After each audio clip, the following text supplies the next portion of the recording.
നാട്ടിലെ പല റോഡുകളും പൊട്ടിപ്പൊളിച്ചിട്ടേക്കുന്ന കാരണം യാത്രാക്ലേശം അതിരൂക്ഷമാണ്. നമ്മൾ പോകുന്നത് കൊച്ചി പെരുമ്പടപ്പ് മുതൽ കുമ്പളങ്ങി വരെയുള്ള റോഡിന്റെ ദുരവസ്ഥയിലേക്കാണ്.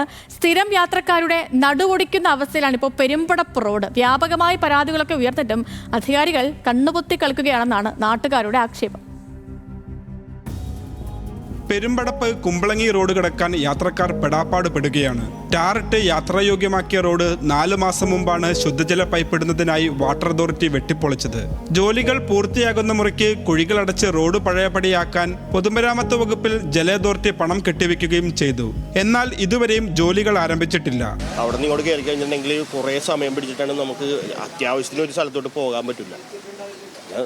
എല്ലാ ദിവസവും ഇതൊക്കെ തന്നെയാണ്. ഇപ്പം ഇത് ശരിയാക്കിയിട്ട് ഇതുവരെയായിട്ടും കുറേ നാളായി ശരിയാക്കാൻ പറയാൻ പറ്റും, പക്ഷെ ഇതുവരെയായിട്ടും ഒന്നും ശരിയായിട്ടില്ല. കുമ്പളങ്ങി മുതൽ പെരുമ്പടപ്പ് വരെയുള്ള വീതിയില്ലാത്ത യാത്രാമാർഗമാണ് പെരുമ്പടപ്പ് റോഡ്. കുമ്പളങ്ങി മേഖലയിലെ ജനങ്ങൾ പ്രധാനമായും ആശ്രയിക്കുന്നതും ഈ റോഡാണ്. 2 ബസ്സുകൾ ഒരേ സമയം കടന്നുപോയാൽ കാൽനട യാത്രക്കാർ നേരെ തിരിയേണ്ടത് കുഴിയിലേക്കാണ്.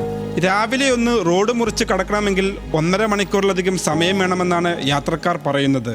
ചേർത്തല ഭാഗത്ത് ഇതിൻ്റെ പണി നടക്കണ കാരണം അരൂര് ഭാഗത്തു നിന്നുള്ള വണ്ടിയെല്ലാം എരമല്ലൂര് തുറവൂര് ആ ഭാഗത്തു നിന്നുള്ള വണ്ടി കൂടി തന്നെ കാരണം ഭയങ്കര ബ്ലോക്കാണ് ഇവിടെ.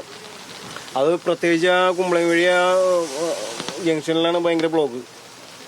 അത് ഈ റോഡ് ഒന്നെങ്കിൽ ഈ റോഡൊന്ന് റെഡിയാക്കി തരണം. റെഡിയാക്കിയാൽ മാത്രമേ ഈ രോഗികളായിട്ട് പോകുന്നത് ഭയങ്കര ബുദ്ധിമുട്ടാണ്. തിരക്കുള്ള സമയത്തെല്ലാം ഈ റൂട്ടിലേക്കുള്ള ഓട്ടങ്ങൾ പോലും വേണ്ടെന്ന് വെക്കാറുണ്ടെന്ന് ഓട്ടോറിക്ഷ ഡ്രൈവർമാർ പറയുന്നു. ന്യൂസ് മലയാളം, കൊച്ചി.